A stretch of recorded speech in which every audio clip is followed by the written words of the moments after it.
Halo Sobat SDA, apa kabar? Semoga sehat selalu ya. Kembali lagi bersama saya Nesa dalam podcast Balai Wilayah Sungai Sulawesi 4 Kendari.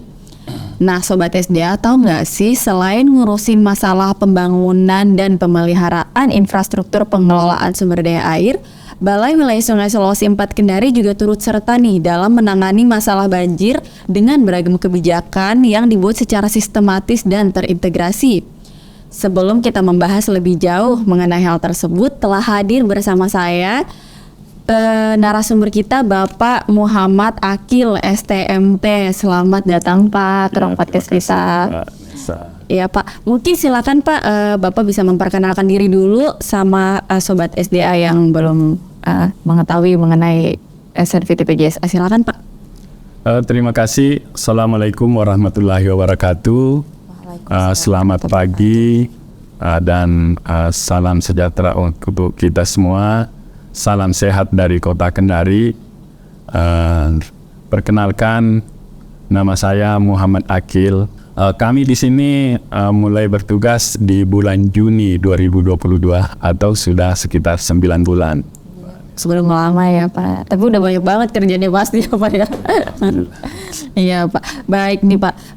Sebagai Kepala Satuan Kerja SNVT Pelaksanaan Jaringan Sumber Air atau PJSA, mungkin boleh cerita dikit nih Pak mengenai tugas dan fungsi SNVT PJSA di Balai Wilayah Sungai Sulawesi 4 Kendari itu apa aja? Dalam melaksanakan tugas sebagai Kepala Satuan Kerja SNVT PJSA, tentu kami lebih fokus dalam penanganan pada jaringan sumber air, di mana sesuai dengan pilar sumber daya air itu adalah melakukan konservasi dan pengendalian daya rusak air, di mana Satuan Kerja PJSA ini bertugas menjaga dan melestarikan sumber daya air dari daya rusak air, seperti pengendalian banjir, pengamanan pantai, dan daya rusak air lainnya.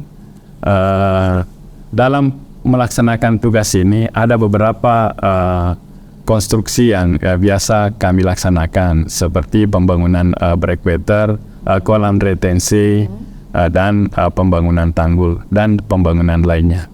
Breakwater tuh kayak pemecah gelombang gitu Pak, untuk di pantai gitu ya Pak. Nah ngomong-ngomong nih Pak, masalah banjir.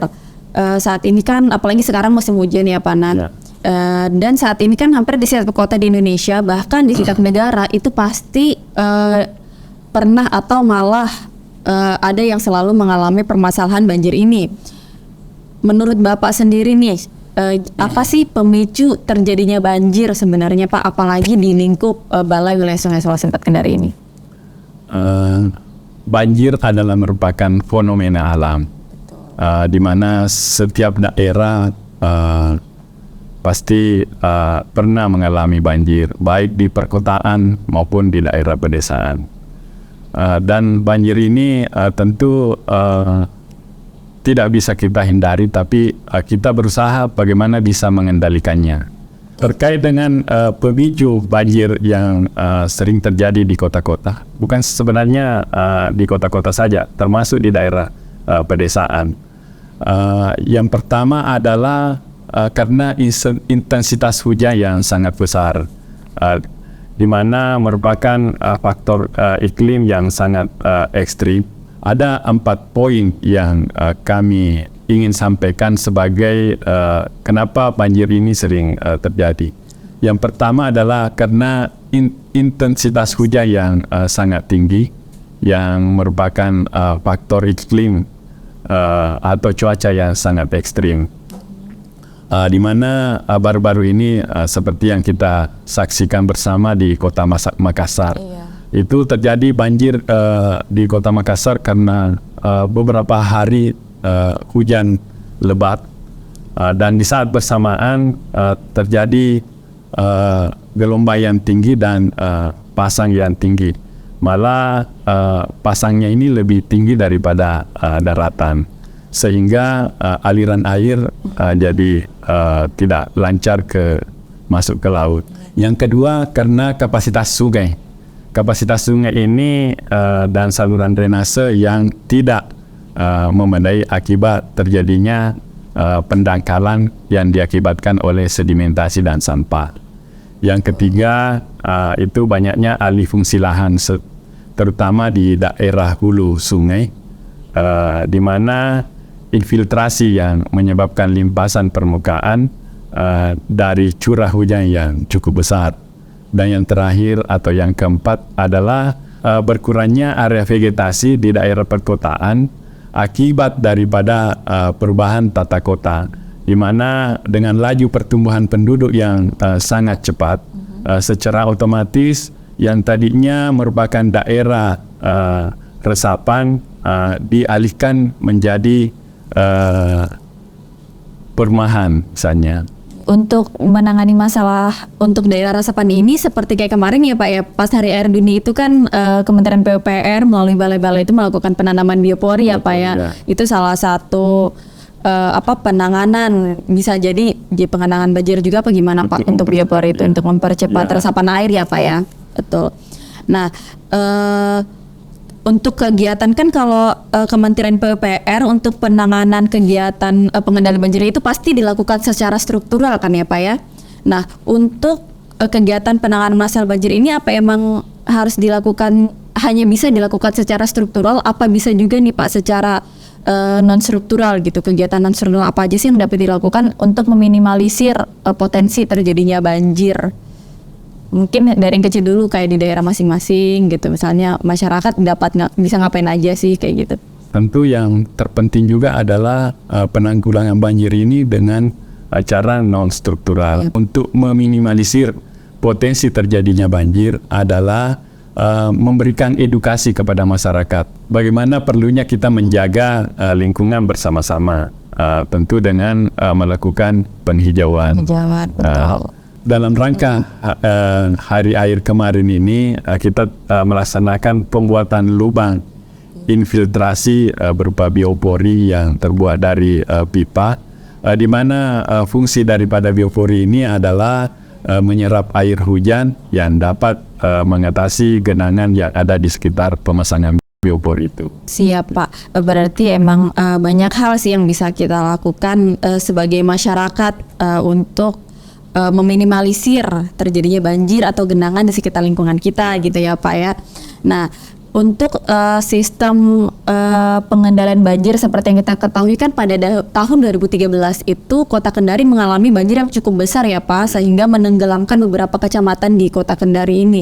Nah, pada saat itu kan Kementerian PUPR bekerja sama dengan pemerintah daerah membangun suatu infrastruktur sistem pengendalian banjir agar hal ini tidak berulang lagi gitu. Boleh dijelaskan nggak Pak sistem pengendalian banjir seperti apa yang dibangun sama Balai Wilayah Sungai?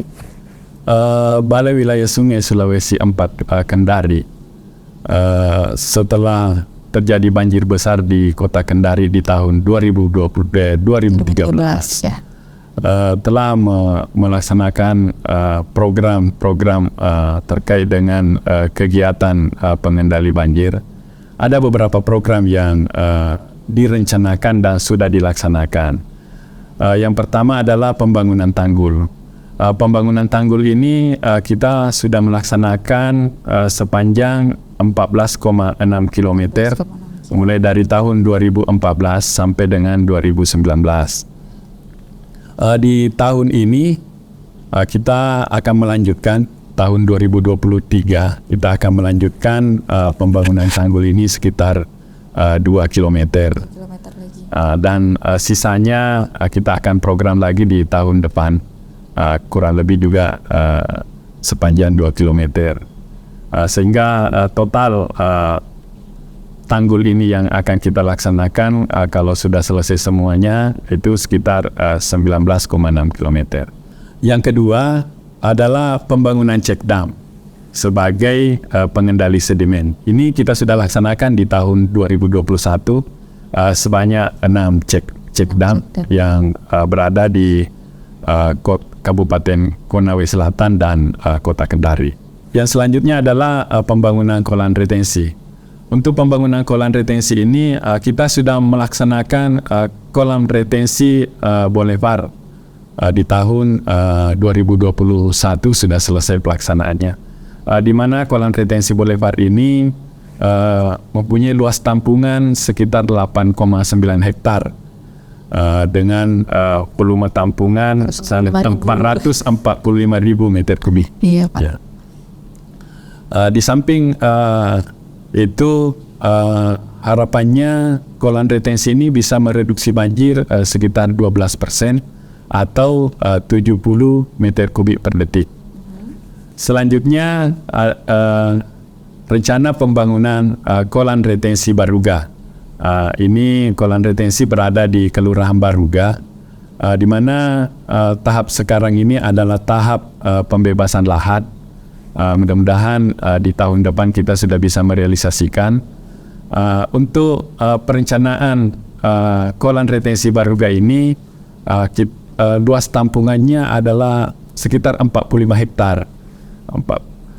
Dengan volume tampungan 1,5 juta meter kubik. Oh, jauh lebih gede daripada yang Boulevard ya, Pak. Jauh lebih besar dari ini.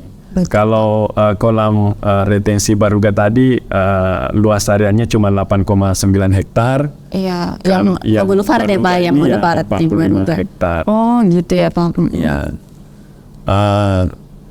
Setelah selesai pembangunannya ini, kolam retensi Baruga kita mengharapkan dapat mereduksi banjir sekitar 14% atau 89 meter kubik per detik.